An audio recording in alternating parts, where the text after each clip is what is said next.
and our own Farouk, and the rest of them, Ms. Fadayemi, and you see that when you see big elephants like this coming around in the afternoon, you begin to say, will I call the night to come, or how will I hide my face to honor this powerful delegation?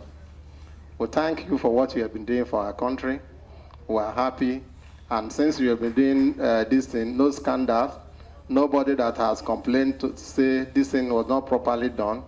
And you can see it's about performance, it's about earning, it's about returns, and it is about leadership. And we are happy that over the years that you have been able to provide the leadership. I should be asking the question, if an animal or a lizard has been in the forest for 23 years, what remains to make it part and parcel of that forest? There's nothing holding it back. So I know at your fingertips you can tell about this organization, and I was happy when the president was rolling out how the whole thing started. It started here because, and today you are here. He that did not go to the market will not know when the market will return. Congratulations.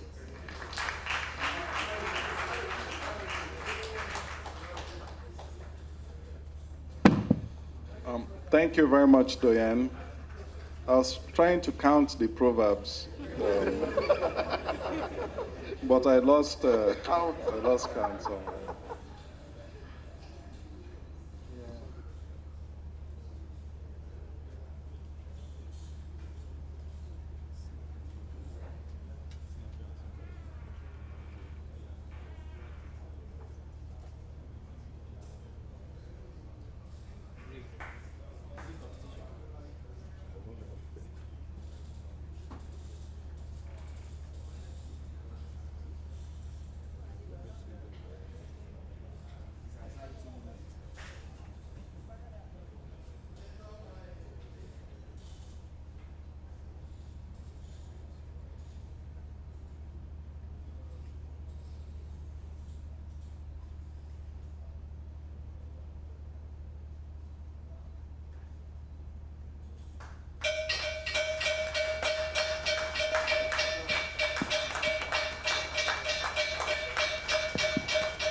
Closing gong signaling the end of trading on the floor of the Nigerian Stock Exchange for the week, and members of the board of Pearl Awards taking the gong there.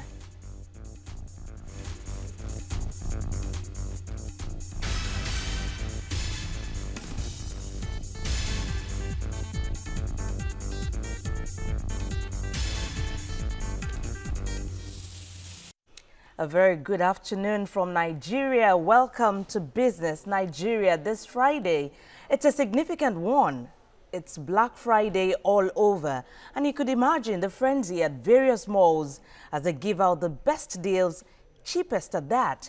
Nigeria isn't left out. We'll be bringing you details later on. Also on our watch list, weak sentiment have been seen at the Omo auction and may likely persist. Reason not far-fetched, as the MPC failed to shake things up. At its last meeting for the year, which was yesterday, it retained key rates. That's also slightly having effect on the stock market, which is trading at marginal levels. It was so mid-trade. Investors are treading cautiously, especially ahead of 2019. Well, Effiong joins me later for details. Plus, aviation activities in 2018 also in focus on the program today. Welcome once again. I am Yemisi Landre Ido. Well, let's begin in earnest. First off, let's bring you this update. The Central Bank of Nigeria will monitor commercial banks lending to politicians to finance their campaign ahead of the 2019 general elections. Well, that's coming from the governor of the CBN, Godwin Emefiele, who says bank executives have been warned on dangers of involving in money laundering activities this period. Any bank caught in such activities, Emefiele says, would be made to face appropriate sanctions. Well, passenger traffic and domestic routes in Nigeria's aviation industry dropped by over 30% in the first half of 2018 compared with the same period last year. The airlines attributed the development to slowdown in economic activities as well as low purchasing power.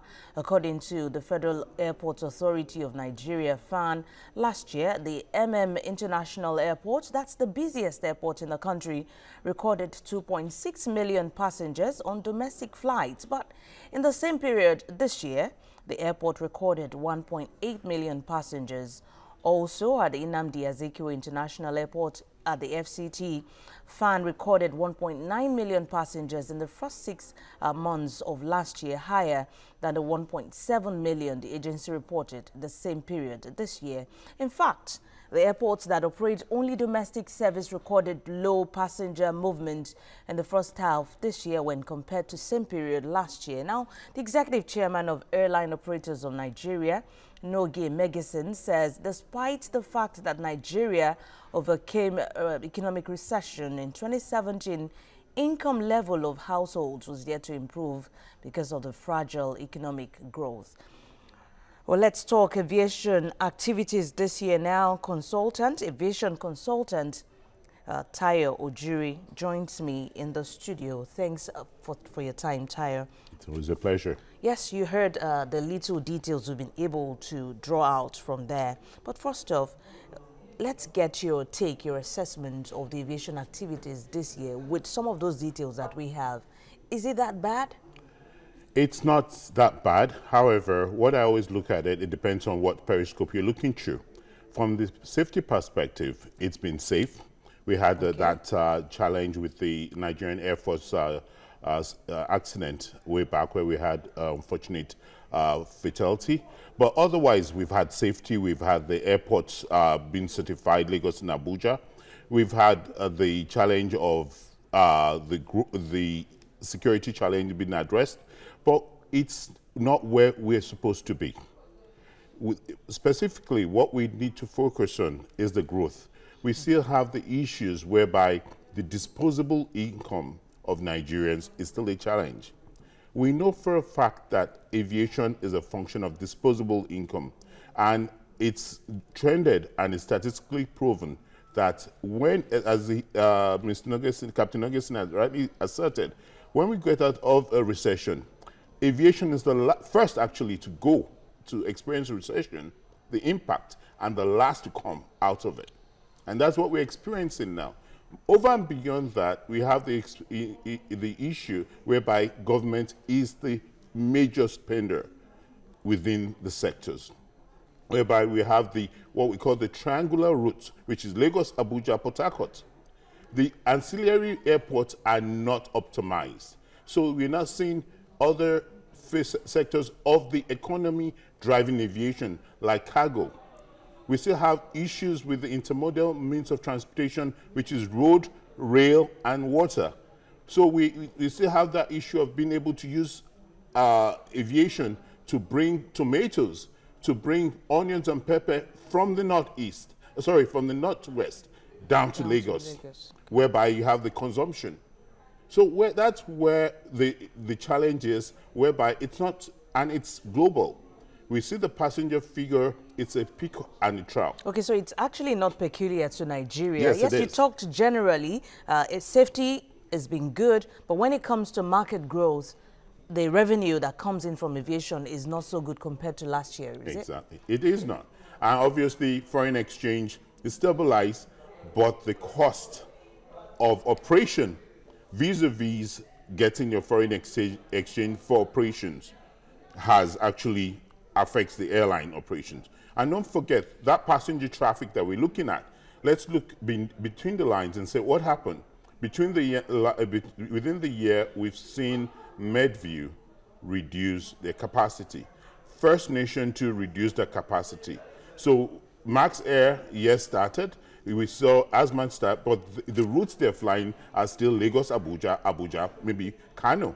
So we don't have that capacity that will drive that volume. Okay, if we're having it looking like that, as you have rightly explained, how would the AFTA agreement be able to help in this matter?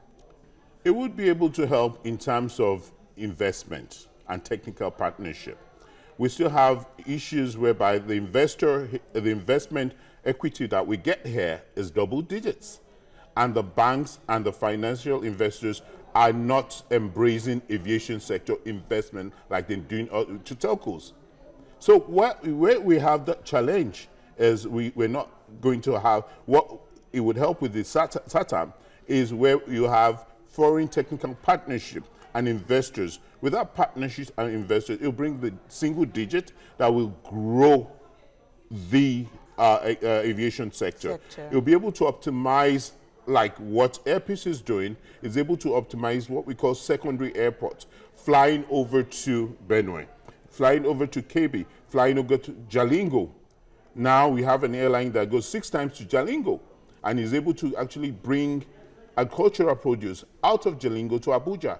You're not only developing passenger traffic, you're also developing cargo and actually providing jobs to those farmers. So that's where it's going to grow the economy, and we're able to see significant impact. Okay, correct me if I'm wrong, but with what you have said and explained, it looks like the government does not know the way to actually make revenue or earn revenue from the aviation sector.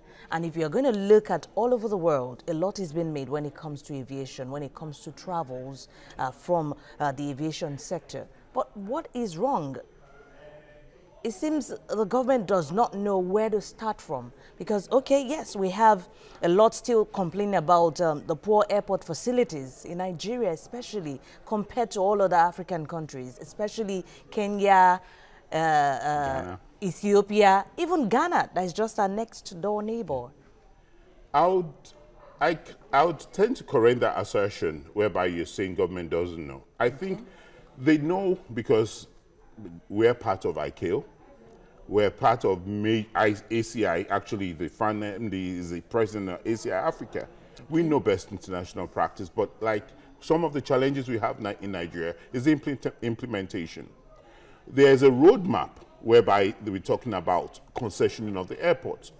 We've said it over and time again, whereby they know the best way to optimize airport to ensure a safe, secured, commercially viable airport environment is to concession it out. But obviously, this has been a process that has started but has not gotten traction over the year. If it has, the investor would actually bring new ideas, creativity, best international practice, facilitation, increase the ambience of the airport, whereby you're able to increase the passenger traffic, as well as improve the ambience of the airport, whereby you're actually making both what you call the aeronautical revenue and non-aeronautical revenue, and actually improves Lagos and Abuja and other airports as a hub. Okay, but when do we begin to see action? Yes, we're seeing policies. There are so many policies on ground. When do we begin to see action? From some of the reports we have, we saw strikes this year also. Absolutely. From the aviation sector. That's not too good to hear. Well, that's not peculiar to aviation. So it's a nationwide strike, and aviation operators, workers are part of it as well. So it's what we but to answer your question, when do we actually begin to see action? I would not be able to speak for the minister, but what should be done is actually follow the roadmap.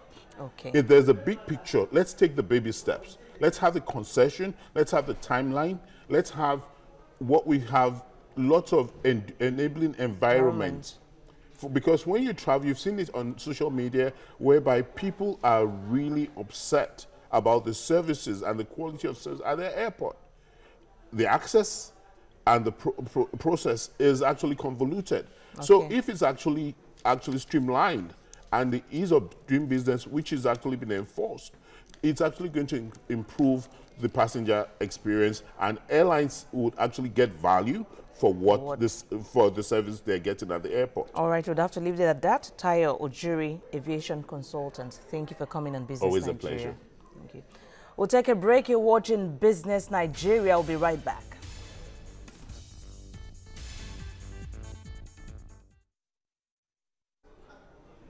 Hello, Ife Dayo. Thank you so much. I'll join you. Okay. Hello, Ife. You can. I can. Yes. Hello, Ife. Can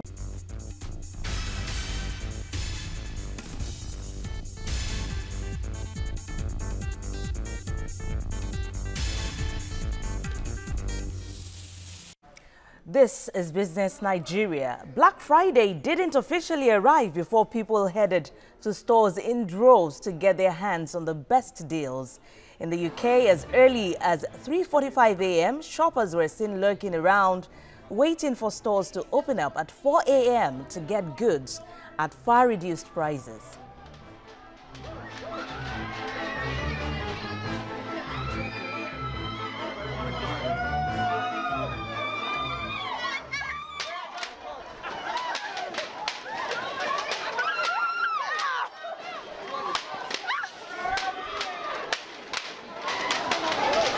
And back home in Nigeria, it was also frenzy at various shopping malls, as can be seen in this amateur video. Shoppers practically ran over themselves in order to get the best deals at reduced price.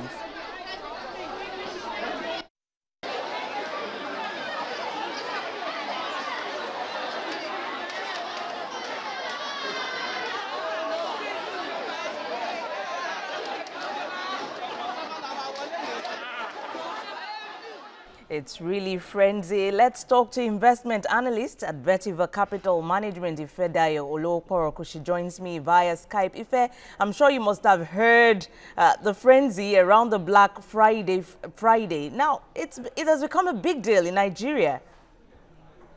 Yes, absolutely. The Black Friday sale is definitely an imported culture and just started to drive more traffic in recent years. I believe the buzz really started online majorly, but now you see that a lot of brick and mortar stores have adopted the trend, and the momentum is growing both online and offline for the Black Friday sales.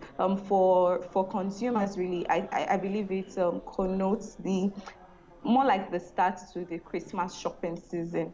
And that, if you trace the history, that's part of where it started off.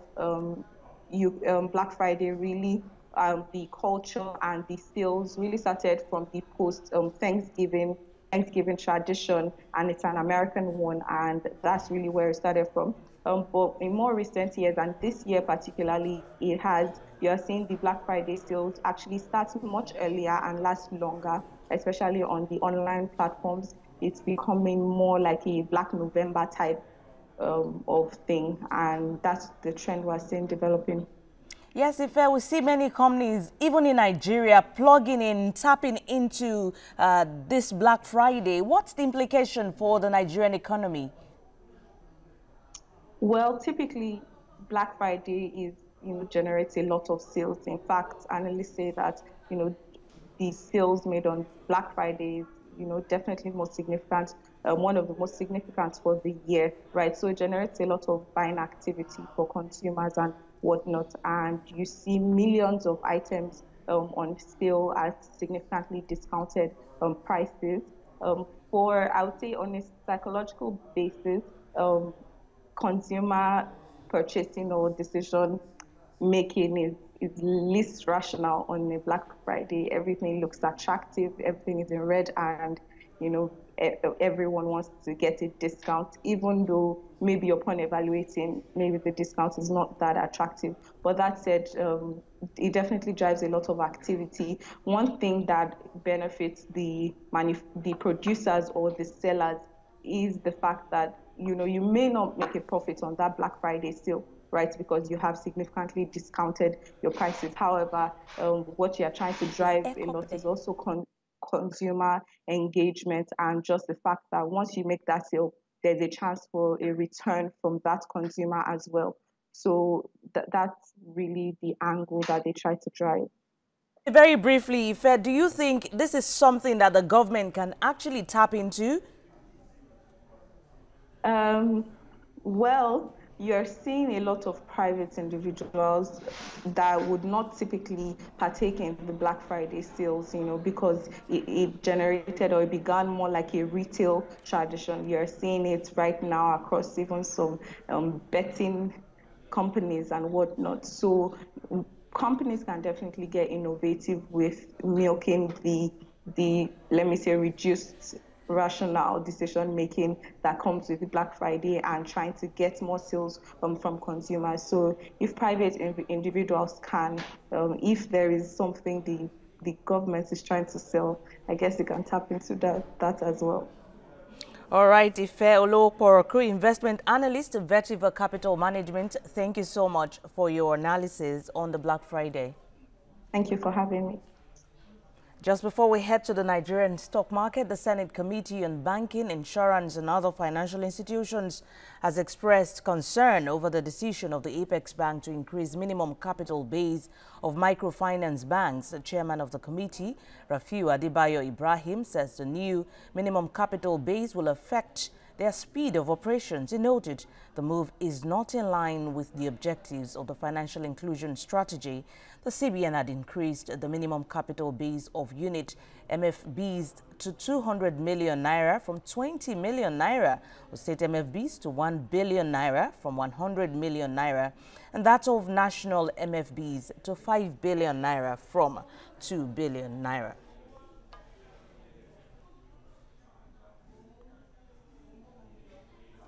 And foreign direct investment in information communication technology has increased from $32 billion in 2015 to $40 billion in 2018. Minister of Communications Adebayo Shitu said there was a positive increase in the number of active telecom subscribers, with an increase from 149 million in August 3 years ago to 162 million as of September this year. According to Mr. Adebayo, teledensity rose from 107.67% to 115.76% in September within the same period in review. He added that the Nigerian ICT sector today is one of the fastest growing sectors despite the economic recession.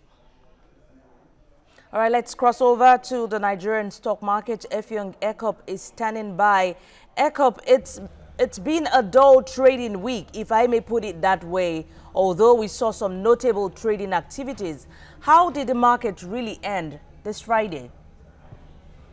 Indeed, a very dull day for us here at the exchange. The market closed almost a percentage point downward, 0.96%. And that's on the back of losses by high-cap stocks, the likes of Nigerian breweries down 3% and Dangote Cement 2%. Dangote, you know, is a big one, and each time Dangote is down, it brings down so many others. So let's turn away from the trading floor and talk about the August visitor that we had here in the month of November. That's, you understand what I mean. Mr. Tayo Orekoya, he's the CEO of Pearl Awards Nigeria, and he's the one that closed the markets this afternoon. You're welcome. Thank you very much. Pearl Award is something that we celebrate so much in the Nigerian capital markets, and your award comes up at the weekend. First, tell us, how did this idea, come into fruition? Okay, thank you very much. The idea actually came to be way back in 1993, right from the trading floors of this stock exchange. That was when our company was actually covering the market for a program on television called Stock Market This Week on NTA Channel 10 at that time. We were there, seeing the trading operations, seeing the facts behind the figures, going on industrial visits, and we realized there was need to reward companies for outstanding performance based on empirical data. And that was how it was given back to. Okay, so you've been giving these awards for about 23 years now. Tell me how it has influenced activities of the capital markets and even the quoted companies. How have they reacted to the awards? Well, I must say that Pearl Awards has impacted so positively on the market. In the first instance, before Pearl Awards, the market was seen as an elitist market. And we decided that we were going to ensure that there is so much enlightenment. People get to know, to be aware about the capital market. We've been able to do that. Beyond that, when companies are nominated for the awards or the win, their share prices go the upwards swing. Again, companies also display these achievements, I mean, in their corporate offices, and their annual general meetings, and the shareholders actually see the Pearl Awards as a reference point, a barometer to measure performance of these companies. So it has impacted so positively. In this market, we bother so much about integrity and other compliance, issues. Tell me, how do you fund this award project over the years since it relates to quoted companies? Yes, as a matter of policy, Pearl Awards does not charge for being nominated or winning an award at the Pearl Awards. This has been a matter of policy. So we fund the awards through support by institutions such as the Corporate Affairs Commission that used to support us early in the years. The Securities and Exchange Commission has always supported the Pearl Awards. Beyond that, we have a publication called the Nigerian Stock Market Annual. This publication is annually presented at the awards night, and it has all the facts and figures, how the winners emerge, the process, and we've been able to fund through it. Okay, this year's award comes up this weekend. Share with us the highlights of what we expect that evening. Well, Pearl Awards is always reinventing itself. This year, we have some surprises in the manner of the awards, the organizations, and again, we want to keep things under wraps, but definitely a lot happening. Let's leave it there, Mr. Orekoya. Thank you for coming. Mr. Tayo Orekoya, the CEO of Pearl Awards Nigeria. Back to you, Yemisi. As a COP, what a way to reward trading activities really at the end of the year. Well, we'll leave it at that, ECOP. Thank you for the updates there. And crude prices dipped further at the global market centers Friday. Oil dealers have so far shown unwillingness to pay higher premiums on key brands. The dealers seem to bank on large crude supplies coming from American oil fields. Oil prices have come down by more than 20% since August, threatening budgets of some OPEC member nations. On that note, to wrap up Business Nigeria for today, many thanks for your time. I am Yemisi Lanre Ido. Do have a splendid weekend.